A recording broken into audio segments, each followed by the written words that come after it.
Warahmatullahi wabarakatuh. Selamat pagi Bu Ovi dan selamat pagi teman-teman. Sebelumnya kami dari kelompok 7 akan mempresentasikan dengan materi dengan judul Audit Siklus Investasi. Sebelumnya, perkenalkan nama anggota kelompok saya.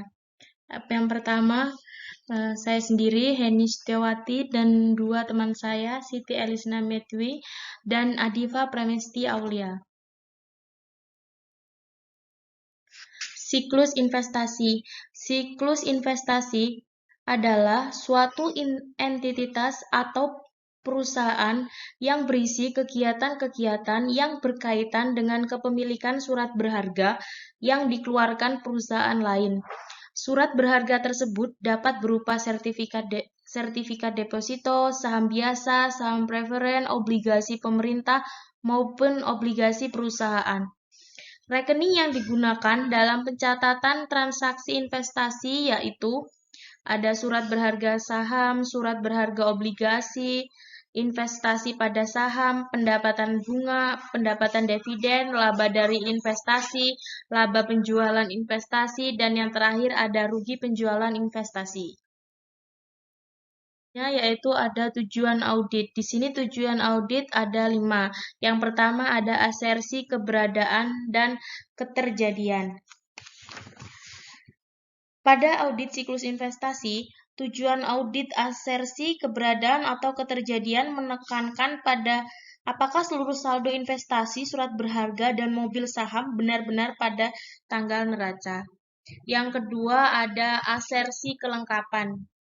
Asersi ini menekankan apakah seluruh transaksi dan saldo yang semestinya tercantum dalam laporan keuangan sudah benar-benar dicatat dan disajikan. Selanjutnya yang ketiga ada asersi hak dan kewajiban. Auditor berkaitan dengan asersi ini berusaha memastikan apakah perusahaan mempunyai hak kepemilikan yang sah atau saldo modal saham dan investasi surat berharga. Tujuan audit asersi hak dan kewajiban menentukan apakah semua investasi yang tercatat adalah investasi yang dimiliki klien. Selanjutnya yang keempat ada asersi penilaian dan pengalokasian. Berkaitan dengan penilaian, auditor akan berusaha memperoleh bukti mengenai apakah saldo investasi surat berharga telah disajikan dalam laporan keuangan pada jumlah yang tepat. Auditor akan memastikan apakah saldo tersebut diperoleh melalui penilaian sesuai dengan prinsip akuntansi yang berterima umum. Selanjutnya, yang terakhir ada asersi pelaporan dan pengungkapan. Selain memperoleh bukti mengenai keempat asersi tersebut di atas, auditor perlu menghimpun bukti mengenai apakah transaksi dan saldo yang tercatat telah tepat diklasifikasikan, dijelaskan, dan diungkapkan dalam neraca. Materialitas, resiko, dan strategi audit. Pengeluaran surat berharga obligasi maupun penjualan saham perusahaan pada umumnya dilakukan dalam jumlah nilai rupiah yang besar.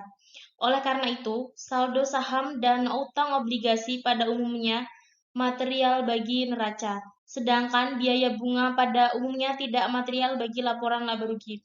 Hal yang sebaiknya terjadi pada dividen. Dividen pada umumnya material bagi laporan laba yang ditahan atau saldo laba. Resiko salah saji pada transaksi pendanaan pada umumnya rendah karena transaksi ini merupakan transaksi yang jarang terjadi. Di samping itu, pengendalian intern atas transaksi ini pada umumnya lebih efektif karena satu atau lebih direktur berpartisipasi dalam transaksi. Selanjutnya, strategi audit. Tergantung frekuensi transaksi pendanaan, bila frekuensinya rendah, auditor akan menghemat biaya. Bila primarily substantive approach atau pendekatan pengutamaan pengujian substantif, sebaliknya apabila frekuensi transaksi tinggi, auditor akan menghemat biaya. Kalau melakukan pengujian pengendalian untuk menghimpun bukti yang mendukung lower asset level of control risk. Pemahaman struktur pengendalian intern. Yang pertama adalah lingkungan pengendalian. Lingkungan pengendalian sangat penting untuk mewujudkan SPI, siklus investasi yang baik. Perwujudannya adalah memahami pemberian kekuasaan dan tanggung jawab atas transaksi penerimaan investasi pada bendahara perusahaan, manajer keuangan, atau direktur keuangan. Auditor juga perlu memahami metode pengendalian manajemen.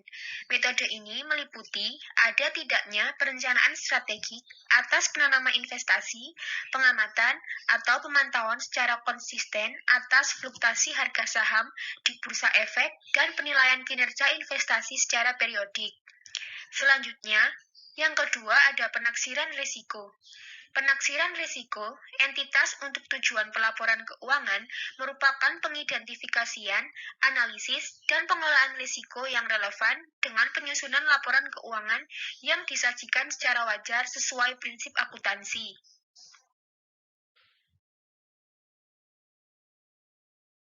Selanjutnya, yang ketiga ada informasi dan komunikasi.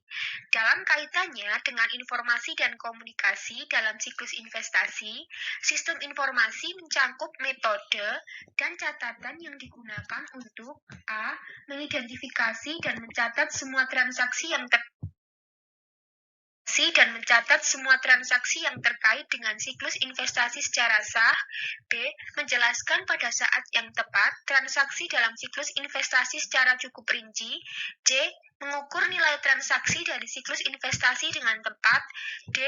Menyajikan transaksi dari siklus investasi dengan semestinya. Yang selanjutnya ada aktivitas pengendalian.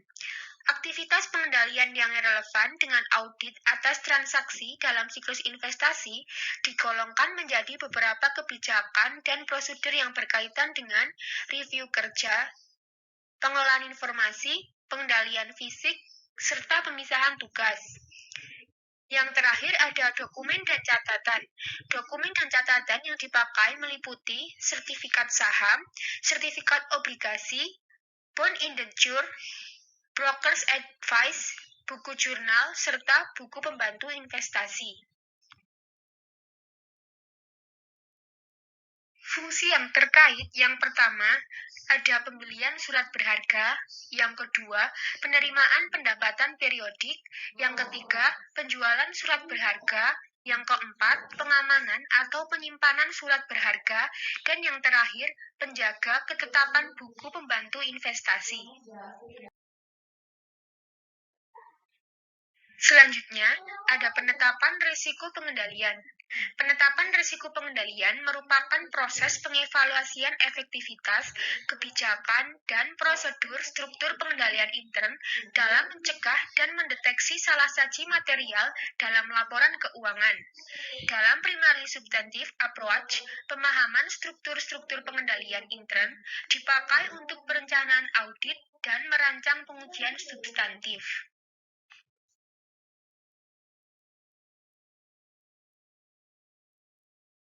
Selanjutnya, pengujian substantif saldo investasi. Dalam rangka merancang pengujian substantif, akuntan harus menentukan tingkat risiko bawaan atau intern risk saldo investasi bergerak dengan kerentanan surat berharga terhadap pencurian. Hal ini disebabkan oleh sifat surat berharga yang liquid seperti layaknya uang tunai. Risiko bawaan saldo investasi berkaitan erat dengan kemungkinan kesalahan dalam mengklasifikasikan surat berharga dalam neraca. Risiko bawaan untuk asersi penilaian dan pengalokasian dipengaruhi oleh kompleksnya dan rumitnya metode penilaian.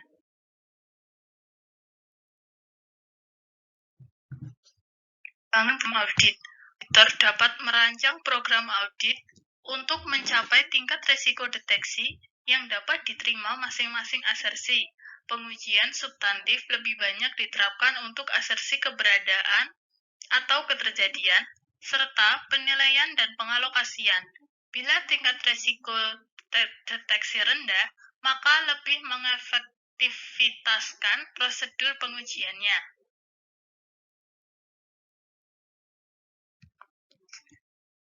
Pengujian substantif pada investasi. Ada 5 kategorinya. Yang pertama yaitu prosedur inisial. Uji substantifnya yaitu menerapkan prosedur inisial untuk saldo investasi. A. Menelusuri saldo awal aktiva investasi dan saldo ekuitas pada kertas kerja tahun lalu. B. Menelaah aktivitas yang berkaitan dengan investasi dan rekening laba rugi dan menyelidiki aktivitas yang nampak tidak biasa. C. Mendapatkan schedule investasi dan menentukan apakah data-data investasi disajikan secara akurat berdasarkan data-data akuntansi, yaitu footing dan cross-footing schedule dan rekonsiliasi dengan buku pembantu dan buku besar, menguji kesesuaian data yang ada dalam schedule dengan data di buku pembantu dan buku besar. Kategori yang kedua yaitu prosedur analitis. Uji substantifnya melakukan prosedur analitis menghitung rasio. A. Investasi jangka pendek terhadap total aktiva lancar. B. Investasi jangka panjang terhadap total aktiva. C. Tingkat laba yang didapatkan terhadap klasifikasi investasi. Kategori yang ketiga yaitu pengujian detail transaksi. Uji substantifnya yaitu mengusut investasi dan kaitannya dengan laba serta rekening ekuitas.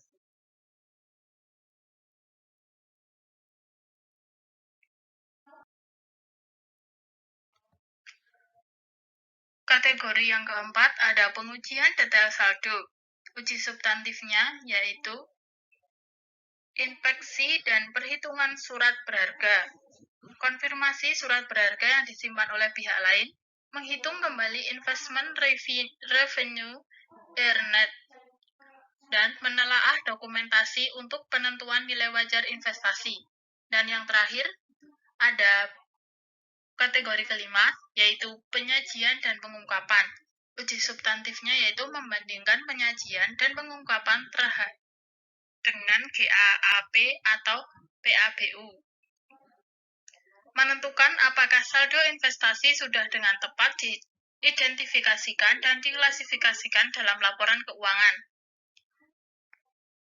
Yang kedua, menentukan kelayakan pengungkapan berkait dasar penilaian untuk investasi, komponen laba atau rugi yang terrealisasi atau tidak terrealisasi.